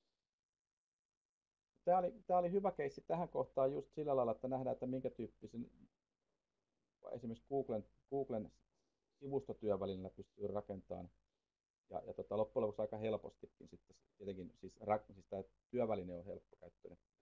Sitten mitä se rakentaa, niin se on sitten itsestäkin vaatii enemmän aikaa tai miettimistä. Tämmöinen mä tuossa voisin ottaa tämmöinen Vuojärven Hannan väitöskirjasta tuollainen ihan yksinkertainen PLE-ulottuvuuksia, koska tätähän joudutaan miettimään. Te mietitte nyt tässä jo sitä PLEtä ikään kuin oppimisen välineenä ja toisaalta vähän jo teknisenä työvälineenäkin, mutta sitten kun meillä on tämä tilanne kanssa, että on organisaatioiden tarjoamia, eli oppilaitosten tarjoamia tämmöisiä verkkotyövälineitä, ja sitten on tämä käyttäjän itsensä luoma verkkotyöväline, esimerkiksi mitä kiltakouluissakin nyt sitten, ja näissä tähän asti nähdyissä esimerkkeissä on niin kuin esitetty. Niin tämä aiheuttaa jonkin verran opettajalle kyllä sillain pulmallista miettimistä, että kumpaa haluaisi niin kuin esimerkiksi suositella opiskelijoille, jos näitä välineitä on oppilaitokseen hankittu käyttöön. Ja isommissa oppilaitoksissa varsinkin niitä on alettu hankkia. Ja niin kuin meilläkin on hankissa oikeastaan 2 välineistöä, millä pystytään niitä toteuttaa ja on toteutettukin. Ja yksi semmoinen palvelu on tämä MS Office 365. En tiedä, onko se teille jo tullut ja missä laajuudessa se tulee. Mutta se voidaan rakentaa ihan just tämän tyyppisesti.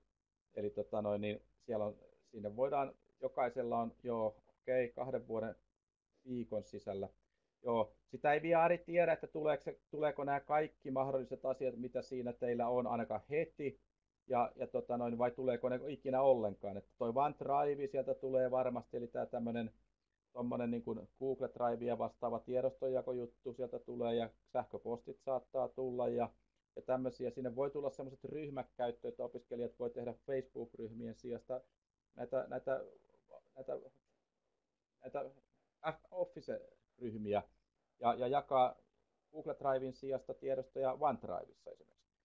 Siellä on myöskin tämmöinen blogi, oletusblogi, jota he voivat rakentaa, jos haluaa. OneDrive. Todennäköisesti blogikin heillä on siinä oletuksena jo heti.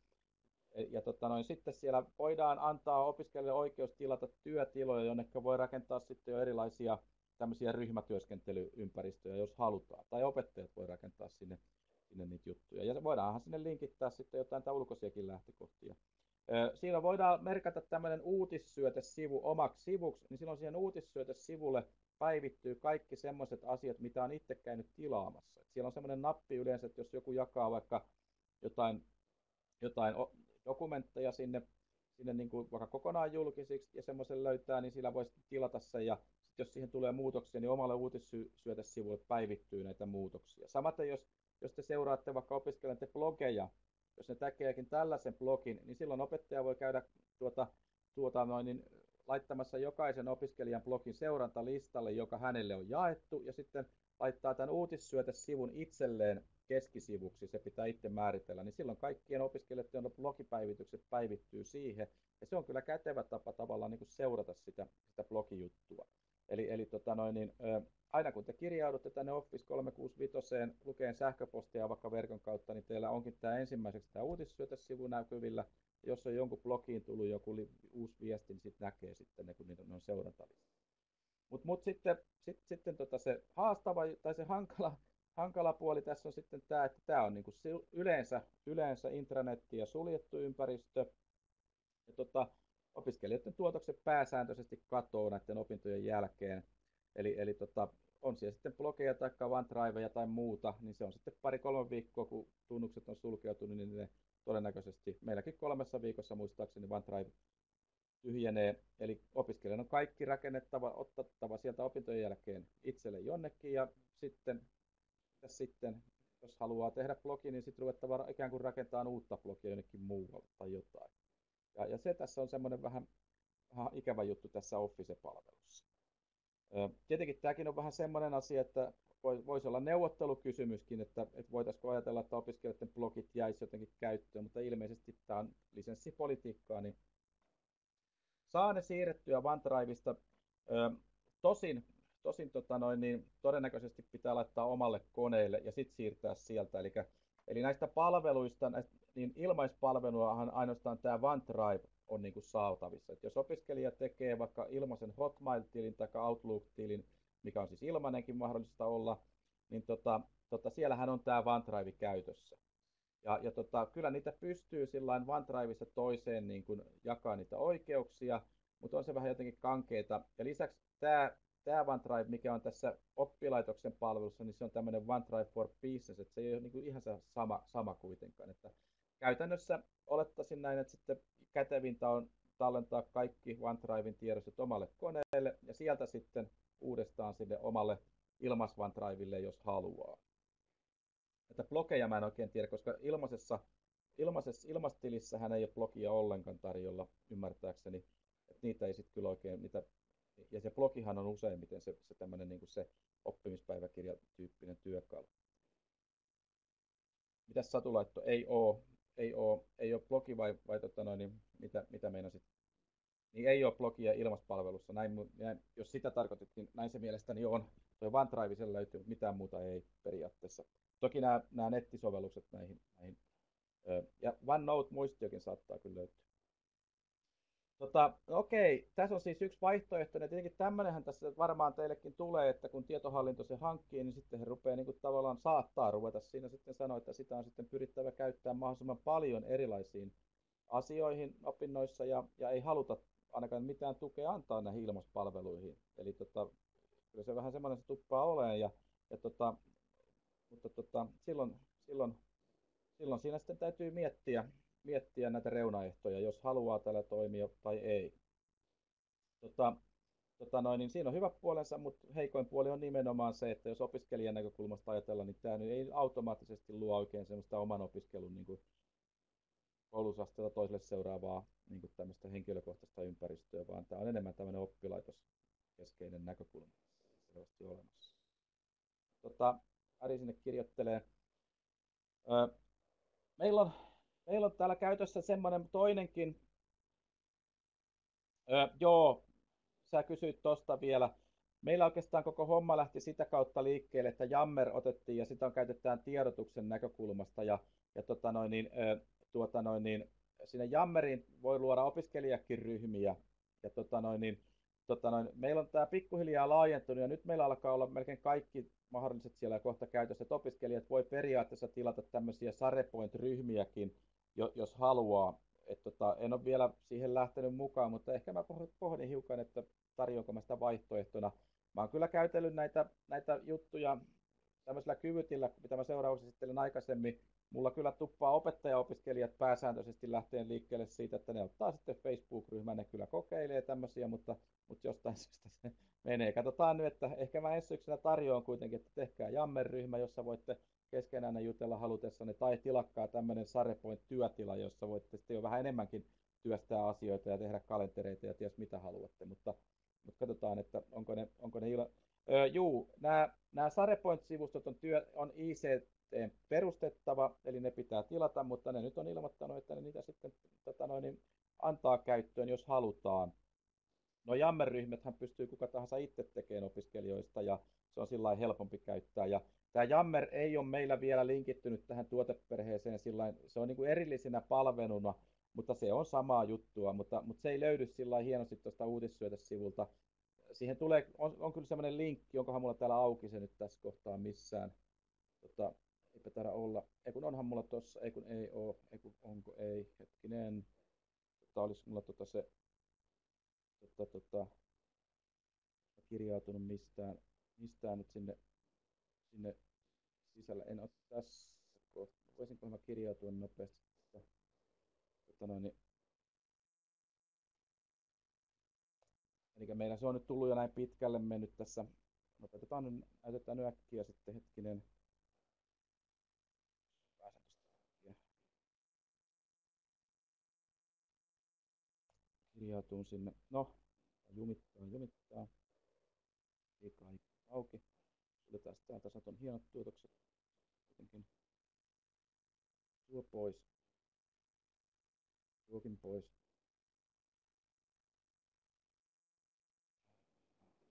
Noin, nyt tullaan pikkuhiljaa. Eli no ne latautuu. No niin, jos mä nyt tuosta kirjaudun sisälle, niin nykyään se menee meillä automaattisesti tuohon. Meillä on rakennettu koko talon kaikki palvelut tänne tämän SarePointin varaan, että en usko, että monessakaan talossa lähdetään edes, että meillä on ihan julkiset www-sivutkin tämän takana nyt sitten jo.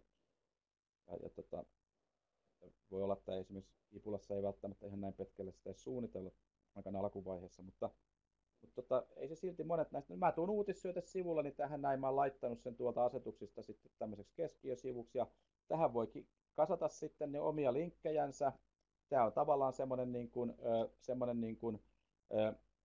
tähän tulee henkilöstötiedotteet, ja tähän päivittyy myöskin tänne meidän Jammeriin semmoiset ryhmät, missä mä oon jäsenenä tähän keskussivulle sitten, ja tästä pääsee niihin kiinni. Se on tällainen linkitetty, että se Jammer on eri palvelu, mutta ne ryhmät, joissa mä oon mukana, niin päivittyy tähän nähtäville. Ja omat seurattavat löytyy täältä sitten näin, että jos mä seuraan jonkun jakamia tiedostoja, mä näen heti tämmöisen listan, mitä mä oon seurannut. En kyllä kovin paljon vielä seuraa, mutta siinä on muutamia opiskelijoiden tuotoksia, mitä he on jakaneet mulle. Ja sitten täällä on näitä tämmöisiä sivustoja esimerkiksi, ja näissä sivustoissa on sitten just näitä työtiloja, ja täällä on muutamia blogeja tuossa näitä opiskelijoiden blogeja nyt en ehkä näytä, kun vastaan muutama, mulla on opiskelija tähän mennessä kokeillutkin tämän blogin käyttöön, mutta täältä tavallaan niihin pääsee sitten kiinni näihin jos opiskelijat tällä niitä blogeja tekee. Ja aina täältä voi sitten navigoida, minne tullaan näihin eri palveluihin, ja toi uutissyötesivu on sitten mulla se keskuspaikka. Eli tämä on niin kuin se PL:n ydin, johon sitten voi kerätä erilaisia asioita. Ja tähän näkyy semmoiset työtilat, missä on itse mukana. Eli kyllä sillain ihan kätevä tämmöinen PLE-työkalu on, mutta täytyy nyt vaan muistaa se ikävä puoli, että jos tällä sitten toimitaan, tuolla on se blogi, jokaisella on tämmöinen blogi, mun blogissa nyt ei paljon vielä mitään ole, enkä mä sinne sitä lähtenyt tekemään, mutta tähän sitä blogia sitten ruvettaisiin rakentaa, ja jaetaan tuolta sitten ne oikeudet vaikka niille opettajille, ketkä sitä pääsee, ja tuolla on seuraa nappi, niin sitten te voitte hakea ne blogit ja ruveta seuraamaan niitä. No joo, se vaikuttaa kätevältä tavalta aloittaa aamu ja ehkä tuskastuakin, mutta on tässä tällaisia rajoja, on joo yhdessä paikassa, ja on tässä tämmöisiä rajoitteita toki olemassa, että nyt sitten jos me haluttaisiin tuoda näitä työelämäyhteistyökumppaneita mukaan tähän, niin se onnistuu kyllä, mutta heillä pitää olla nimenomaan sitten näitä Microsoftin ilmastili vähintään, tai jonkun toisen tarjoama tämmöinen Outlook-sähköpostiosoite, niin silloin se opiskelija voi jakaa sen bloginsa tai sen OneDrive-dokumenttinsa sen talon ulkopuolellekin, ja kun se kirjautuu, niin sitten se pääsee sitä kyseistä työstään. Ei se jako kyllä ihan niin hyvin mun mielestä tai selkeä ole, koska ei ne, niin kuin, mutta kuitenkin se toimii. Että kyllä se niin kuin mahdollistaa, että ei tämä täysin suljettu maailma kuitenkaan ole, vaikka on suljetumpi toki helposti kuin jotkut noista sosiaalisen median ratkaisuja. Ja jos sinne tilataan niitä työtilojakin tämmöisiä rakennellaan sitten, meillä nyt täällä ei ole vielä oikein mitään järkevää mulla toistaiseksi, mutta niin täällä on ollut tämmöisiä jotain työtilaprojekteja, mihinkä nyt on liittynyt joko katseleen tai sitten pari mulla on itsellä käytössäkin, niin tänne voidaan sitten rakentaa tämmöisiä jaettuja kansioita ja siinä on tämmöinen niin keskuspalsta, missä voidaan keskustella ja tuoda kalenteria ja tämän tyyppistä. Ja tarvittaessa opiskelijat voi rakentaa tämmöisen halutessaan itsekin. Tai opettaja voi rakentaa opiskelijoidensa yleiseen ohjaukseen. Kaikki pääsee tässä työtilassa päivittäin kaikkeen. Eli tämä nyt on yksi työkalu. Ja uutissyötesivulle päivittyy sitten noi keskeiset viestit, mitä sinne tulee tuohon uutissyötesivulle sitten. Eli se on tämmöinen PLE-maailma, mutta niin kuin sanottua, ehkä nimenomaan oppilaitoksen näkökulma. Ja tämä on se haaste, että sitten se opiskelijan näkökulma jää heikommaksi siinä, mikä tässä PLEssä nimenomaan on se keskeinen juttu. No, meillä on toinenkin palvelu ollut käytössä jo pitempään, ja voi olla teistäkin joillakin, se on tämä Diskendumin kyvyt.fi-palvelu. Joillain oppilaitoksilla on, joillain ei, en tiedä onko teillä. Voitte chattiin laittaakin. Eli tässä on se etu olemassa, eli tämä säilyy opintojen jälkeen, että se on tämä suomalainen yritys, sitä jo monta vuotta tarjonnut, ja varsinkin monet ammattikorkeakoulut sitä muutama vuosi takaperin sitten otti aika laajastikin käyttöön. Tämä on tämmöinen ikään kuin sinne kirjaudutaan oppilaitoksen käyttäjätunnuksella, ja siellä voi rakentaa tämmöiset sivustot ihan samalla lailla kuin tuolla Satulla oli tehty sillä Google-saitilla, niin täällä on tämmöinen sivustotyökalu, jolla voi lähteä sitä sivustoa ja sinne voi lisätä blogeja siihen sivustolle. Joo, Satulla on 365, okei, hyvä. Niin tämmöinenkin on olemassa, ja tätäkin mä oon opiskelijoiden kanssa käyttänyt aikaisemmin, nyt tänä vuonna en ottanut, että tässä on ollut vähän semmoinen haaste, että tämä on ollut pikkusen kankea ja sekava käyttää, ja jotkut ei oikein tykännyt siitä, ja ei mulla nyt oikein niin kuin näissä opettajan opinnoissa ketkään opiskelijat oikein suoranaisesti mitään kauhean laajaa PLEtä sinne on rakentanut, että enemmän se on ollut sitten, että sinne on kerätty niitä oman tähän opintoihin liittyviä tämmöisiä keissejä ja tämän tyyppisiä, ja opetusharjoitteluun liittyviä ja työpaikka, tämän tyyppisiä juttuja. Mutta kuitenkin tätä voi käyttää, ja tässä on se etu sitten opettajan näkökulmasta, että kun tämä on oppilaitoksen palvelu, niin tämä on pikkusen tietoturvallisempi ja tietosuojatumpi, ikään kuin sillä lailla, että sinne mennään sillä oppilaitoksen tunnuksella, niin sitten kun se on meidän oma virallinen palvelu, niin mä voin sanoa, että teette vaan semmoisen, että nyt sitä käytetään, ja mun ei tarvitse siis toisin sanoen kysyä lupaa. Kun taas jos mä haluaisin, että käytetään jotain ilmaispalvelua, niin pitää kysyä lupa niiltä opiskelijoilta, suostuuko ne siihen, ja sitten jos ne on alaikäisiä, niin pitäisi kysyä vielä vanhempienkin luvat siitä, että niitä saa käyttää siinä opinnoissa näitä ilmaispalveluja. Ja tämä on nyt tavallaan semmoinen yksi reunaehto, joka sitten opettajilla on pakko miettiä tässä hommassa. Eli jos se on näitä oppilaitoksen tarjoamia palveluja, niin näiden käyttöönotto on niin kuin vaivattomampaa sen opettajan näkökulmasta ja tietyllä tavalla niin kuin turvallisempaa, koska niin oppilaitos ottaa vastuun siitä tavallaan siitä toiminnasta selvästi niin kuin ehkä enemmän kuin että lähdetään ilmaispalvelua liikkeelle. Ja sitten taas toisaalta oppilaitoksen ATK-tuki antaa sitten käyttötukea opettajille ja niin kuin tavallaan opiskelijoille näiden palvelujen käyttöön. Ja tämä on näitä asioita, mitä joutuu sitten miettimään. Tämä Kyvyt-palvelu on nyt sit on vähän yksinkertaistettu taas sen toiminnallisuutta, ja saan nyt nähdä, että mitä mä tuossa ensi syksynä teen, että alkaa olla nyt jo 3 vaihtoehtoa. Tänä vuonna mä toimin sillä, että opiskelijat on tehneet noita blogejansa nimenomaan ilmaispalveluilla, ja ne jää sitten kanssa varmasti käyttöön. Tämäkin luvataan, että tämä jää käyttöön, mutta mulla on ainakin semmoinen tunne, että aika harvoin tätä opiskelijat ehkä sitten niin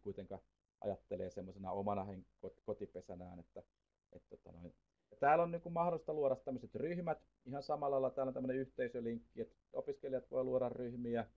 Ja aina mä oon lähtenytkin siitä, että tehkää sinne ryhmät, mutta aina pääsääntöisesti on melkein käynyt, että Facebook-ryhmä sitten kuitenkin valikoituu sinne, mikä tekee.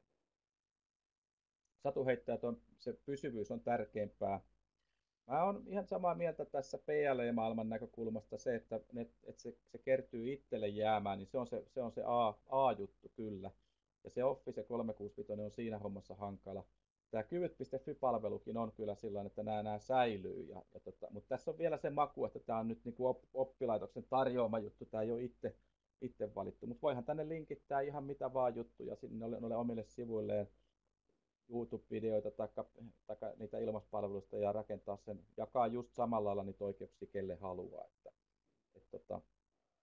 Täällä on myös tämmöinen Europass CV-portfoliomalli, jos se Europass teille on tuttu, niin tämmöinenhan on nykyään käytössä, että voi tehdä tämmöisen Europass-mukaisen niin kuin CVn, niin sitten se on niin kuin tavallaan semmoinen standardi, että siellä on samalla lailla esitetty niitä juttuja Euroopan sisällä eri työnantajille ja on linkkejä niihin eri tutkintoihin, että todistuksiin, että mistä ne sitten näkee englanninkielisiä versioita.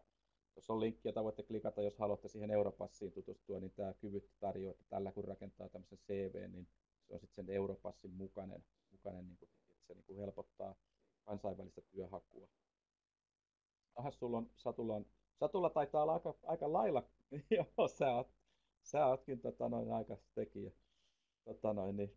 No joo, te voitte tutustua tuohon aiheeseen itsenäisesti. Tuossa on toi linkki ja siellä pääsee tekemään oman Europass CVn ilmaisesti semmoisella tunnuksella, joka rakentaa sinne niin kuin niitä liitekokoelmia ja siihen voi liittää sitten vaikka niin kuin jotain ilmaispalvelujakin omiin työnäytteisiin, että se on vain yksi tapa koota niitä asioita. Eli tämmöinen palvelu on yksi mahdollisuus ja sitten jotkut oppilaitokset rakentelee niitä ihan omiansa. Tätä mä nyt voin näkkiä, oli se mulla tuossa auki tuossa noin, eli miltä se näyttää tää. En mä tänne vielä ole itse mitään Europasseja rakennellut, mutta lähinnähän mulla tää on toiminut niin, että opiskelijat tänne tuottaa sisältöjä. Ja se etu tässäkin on ollut, että mä voin niin kuin hakusanalla löytää sitten opiskelijoiden blogit tai nämä ympäristöt aika helposti. Ja mutta mä en nyt oikein niitä saisi mennä tässä virittämään. No, jos toi voisi ehkä kyllä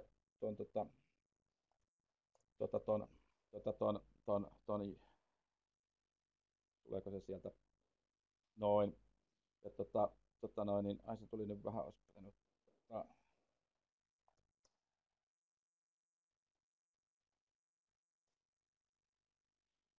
eli toi Juha-Matti nyt sai meiltä stipendikin aikoinaan, niin vähän vilautetaan, ei se varmaan tästä nyt sillain niin täältähän pääsee sitten niihin kiinni, mitä hän on mulle jakanut, ja täältä on sitten löytynyt just nämä portfolioympäristöt, mitä mä tuohon olen laittanut, ja oppimispäiväkirjat, ja harjoitteluoppilaitoksessa tapahtuvat jutut, ja kerätty kehittämistyöhön liittyviä. Eli periaatteessa nyt ei mitään sen kummallisempaa web-sivustoa, johon voi lisätä blogeja ja mitä tahansa juttuja,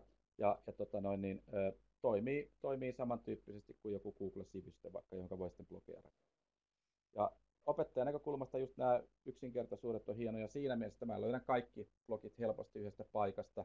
Silloin kun ne on ilmaispalveluilla, mun pitää linkittää ne vähintäänkin johonkin Moodleen yhteen listaan ja tämän tyyppistä, niin kerätä ne itse jonnekin selkeäseen paikkaan. Nyt tällä hetkellähän mulla on tosiaan, että mä lähdin siitä, että opiskelijat voi tehdä näillä omilla blogeillaan ja suuri osa on tehnyt Blogger-blogeilla ja osa on tehnyt tuolla O360-blogilla. Katsotaan, miten mä tuossa ensi syksynä. Mutta tämmöisiä palveluita näihin siis on olemassa ja se aiheuttaa niin kuin pohtimista nyt sitten ehkä teidän näkökulmasta, että mihinkä te suosittelette omia opiskelijoitanne näitä asioita tekemään ja että onko ne ilmaispalvelut vai onko ne nimenomaan näitä keskitettyjä juttuja.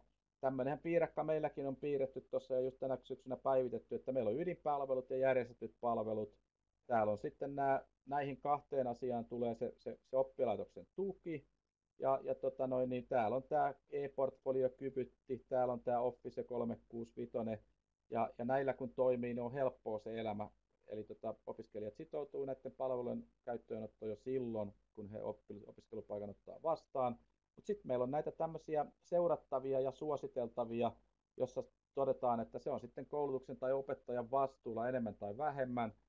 Ja ne on sitten näitä ilmaspalveluita, bloggeria, Facebookia, LinkedIn on yksi semmoinen tietenkin, ja näitä. Niissä pitää sitten sopia se, että niin on lupa käyttää niitä ja mieluiten sitten alaikäisillä ne vanhempienkin lupa. Mutta ne on tietenkin semmoisia, että sitä voi vähän miettiä, ne on aika sillain, että sitä motivaatiopointtia siinä, että näillä jutuilla saa aika hienoja juttuja rakennettua näillä ilmaspalveluilla sitten, niin kuin on nähty niissä kiltakouluesimerkeissä. Ja niin, tässä on nyt vielä yksi kuva tähän lopuksi, eli tämä on se perus dilemma tässä pohdittavaksi, eli mitä käytetään mihinkäkin asiaan. Mä nyt olen avatellut näin, että silloin kun on nimenomaan nämä tietoturva- ja tekijänoikeudet, kun nekin vaihtelee, että niissä palveluissa, että tietenkin silloin kun ollaan näillä oppilaitoksilla omilla tarjoimilla järjestelmillä, niin ne on sitten joko tämmöisiä suljettuja tai sitten puoliavoimia opiskelijasta riippuen, niin kuin se Kyvyttikin on. Ja ne on vähän niin kuin opettajalähtöisiä yleensä sitten toiminnallisesti, varsinkin noi Moodle ja tämän tyyppiset. Mutta sitten tietoturvallisuus niin kun on selkeämpi kuin siellä oppilaitoksen palomuurit ja tavallaan järjestelmät. Ja tavallaan tekijänoikeudekin on kyllä sillain turvatut, että ne on sitten sillä opiskelijalla ja tarvittaessa oppilaitokselle jää ne aineistot sitten helposti käyttöön, jos niin sovitaan. Tietenkin nämä oppilaitoksen portfoliopalvelut on sitten just tämän tyyppisiä, että ne on oppijalähtöisiä ja tarvittaessa tämmöisiä ehkä niin kuin puoliavoimia, pikkusen sitten toisaalta niin kuin tietoturvallisempia kuin ne ilmaspalvelut, koska tosiaan ne tarjotaan tällä niin kuin käyttöön ja tekijänoikeudet säilyy varmasti opiskelijoille. Sitten kun käytetään niitä avoimia ympäristöjä, niin silloin se on ikään kuin se sopimus on aina sen opiskelijan ja sen palvelun tarjoajan välinen, ja sitten palveluehdot saattaa muuttua, ja jossain Facebookissakin se tekijänoikeusteemakin on vähän semmoinen, että ei ne oikein edes, nehän ne jää niin kuin tavallaan sille Facebookille aika pitkälle monet asiat, ja ne on niitä semmoisia asioita, mitä joutuu pohtia. Tietenkin meillähän on tavoitteena se, että opiskelijat oppii myös mediataitoja ja mediaosaamista, ja pitäisihän niissä verkostoissa oppiakin toimiin. Eli niin yksi tavoite voi olla just se että opiskelijat kasvaa opintojen aikana käyttämään ilmaisia sosiaalisen median välineitä ja tiedostaa sen oman toimintamallinsa, miten niitä pitäisi käyttää. Niin silloin se on se toinen näkökulma. Mutta se on se homma, mitä tässä pitää sitten miettiä.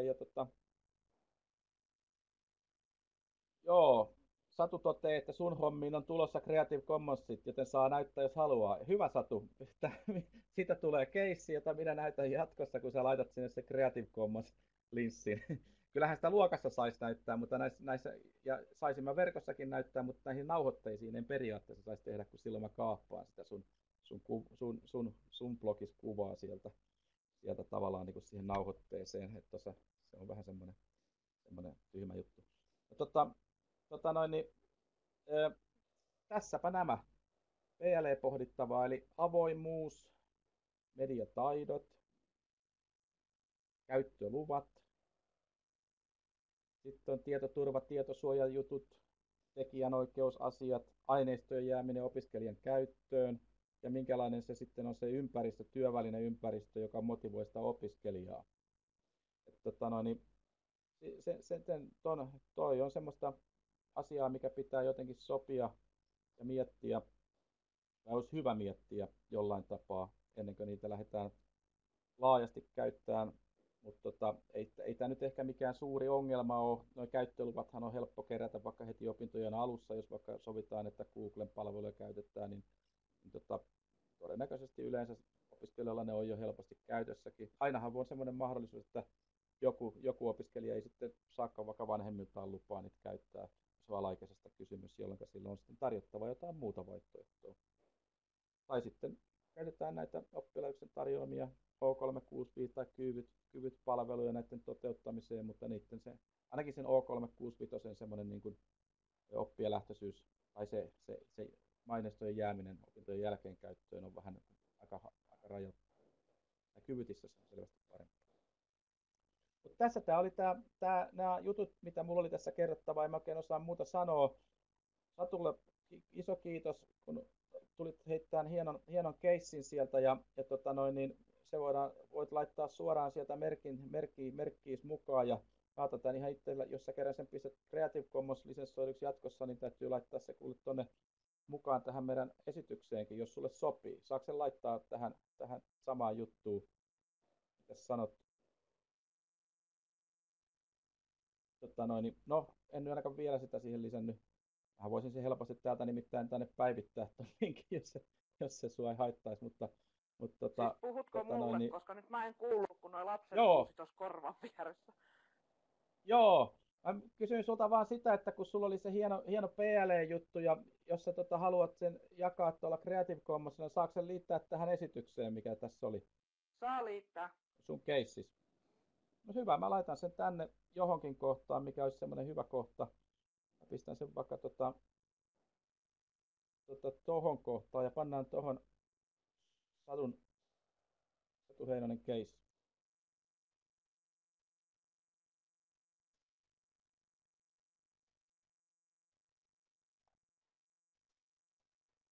Noin. Siitä se sitten löytyy. Hieno typo. Haluatko jotain? Mitä?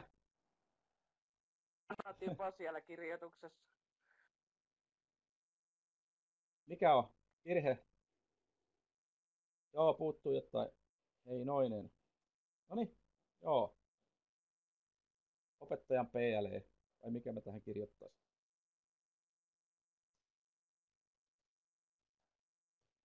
Toi oikein. Joo. No joo. Hyvä. Okei. Okay. No joo.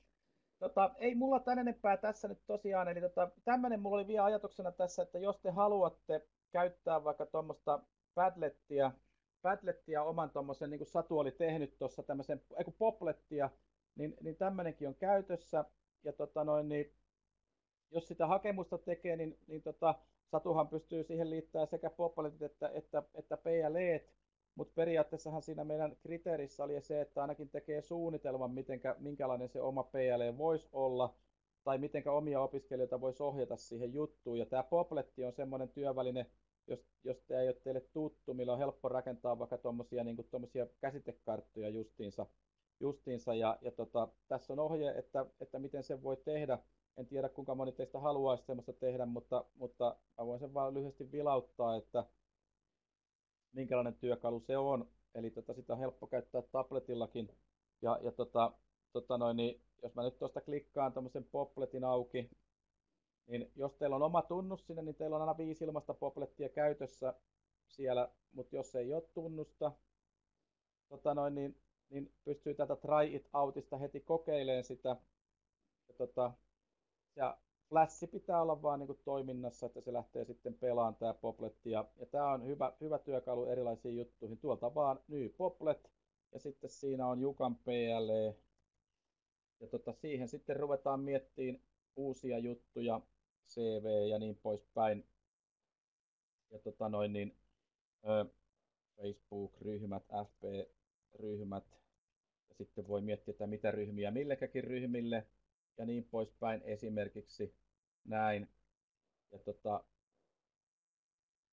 Google Docs ja mihinkä, tai rupeeko ja rakentaakin sitä toisinpäin, ettei oteta tämmöisiä työvälinekeskeistä, vaan otetaan se nimenomaan semmosena että mitä sidosryhmiä on ja opiskelijat ja työelämäpartnerit tai näin poispäin.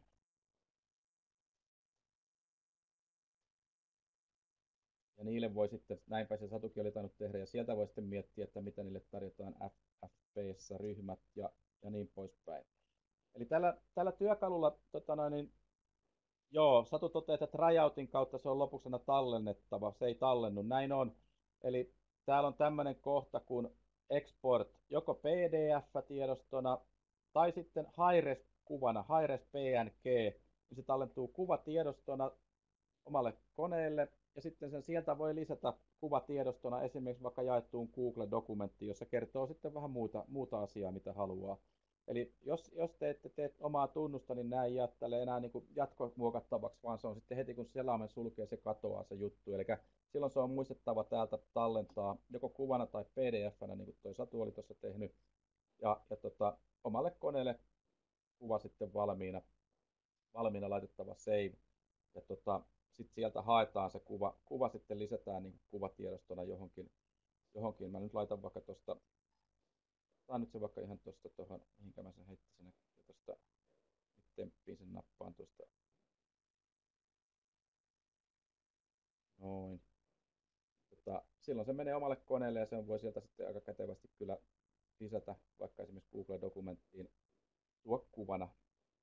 Sillä mä olin sitä ohjeistanut. Mutta tää on siis ihan kätevä työkalu rakentaa erilaisia käsitekarttoja ja jos haluat, tuossa oli se Satun käsitekartta just nähtävillä, otetaan se vielä sieltä, vilahti siinä, mutta menikö jo? Nyt mulla vähän jumittaa kone tällä hetkellä. Jos haluatte tuollaista kokeilla, niin, on ainakin tässä vielä tarvittaessa paikallakin. Ja jos joku sitä haluaa lähteä virittämään, niin voin neuvoa. Ja no, mä vedän sen. No niin, nyt se closas meikäläisen. Ei closas vielä. Tossa pannaan tuohon hiukan PLE-suunnitelma. Vaan. No. Kannattaa sinne varmasti mieluiten tehdä oma tunnus, niin saa aina 5 ilmasta poplettia ja sitten voi tuhota niitä pois, niitä vanhoja. Että mä nyt on tehnyt sillä tavalla, että mulla on Gmailin tilejä, niin mä useasti opiskelijoille saatan jakaa, niin kuin, että ne pääsee ilmastunnuksilla niitä jatkaan tekemään niin erilaisia juttuja, jos ei opiskella itsellään on niitä popletteja. Mulla rupesi tää tökkiin tää selain tässä kohtaa, mutta Merja siellä just kirjoittaa.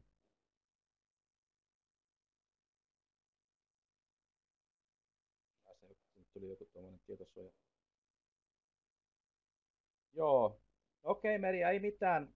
Sen kun lähdetään, toivottavasti tästä oli teille jotain iloa. Ja tuossa oli tommonen popletti sitten tosiaan lopuksi, jos joku haluaa sillä vaikka lähteä rakentelemaan tuommoista kuvaajaa. Tai vaikka semmoista kuvaajaa, että mitä pitäisi ottaa huomioon, kun te lähdette opiskelijoiden kanssa miettimään tätä. Niin Ari onkin näköinen nyt tässä kohtaa pudonnut, mutta Arihan siinä pohtii, että mitä välineitä on tarjota ja miten se pitäisi saada tämä asia sitten liikkeelle sillä tavalla, että siinä opettajat pysyy kartalla, opiskelijat ei tukehdu.